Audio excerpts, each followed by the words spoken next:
Pataliputra news, खबर वही जो हकीकत।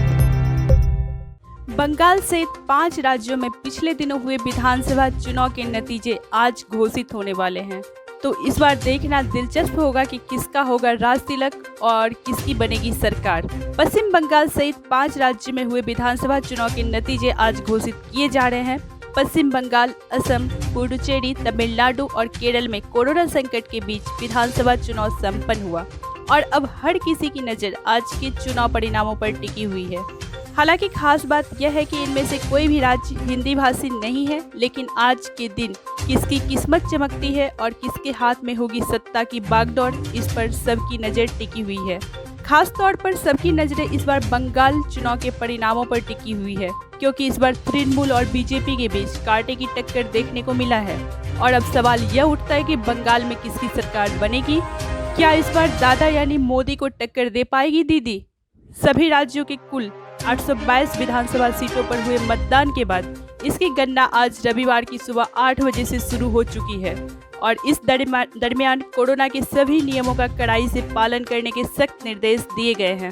मिली जानकारी के अनुसार 5 राज्यों के कुल 2364 केंद्रों में काउंटिंग होगी, जिसमें बंगाल में 1113, केरल में 633, असम में 331, तमिलनाडु में 256 और पुडुचेरी में 31 केंद्र बनाए गए हैं।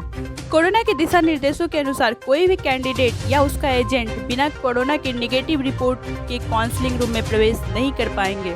ऐसे में साफ तौर पर जाहिर होता है कि जहां भी मतगणना केंद्र बनाए गए हैं वहां किसी अप्रिय घटना को रोकने के साथ साथ कोविड गाइडलाइन का भी सख्ती से पालन कराना प्रशासन की सबसे बड़ी जिम्मेदारी बनी हुई है। वहीं एग्जिट पोल की माने तो बंगाल में ममता बनर्जी और बीजेपी के बीच कांटे की टक्कर देखने को मिल रही है। वहीं केरल में एलडीएफ की सरकार बनती हुई नजर आ रही है। इसके अतिरिक्त असम में एग्जिट पोल के अनुसार बीजेपी को बढ़त है, तो वहीं तमिलनाडु में डीएमके को बहुमत मिलता हुआ नजर आ रहा है। हालांकि यह तो परिणाम आने के बाद ही साफ तौर पर तय हो पाएगा कि किस राज्य में किसकी सरकार बनेगी। वहीं इस पर राज्य में अगर सबसे ज्यादा किसी की नज़र टिकी हुई है तो वह है पश्चिम बंगाल। प्रचार से लेकर मतदान तक यहां ममता बनर्जी और बीजेपी के बीच कड़ा मुकाबला देखने को मिला है। एग्जिट पोल के अनुसार भी यहां टीएमसी और बीजेपी के बीच कड़ी लड़ाई देखने को मिल रही है।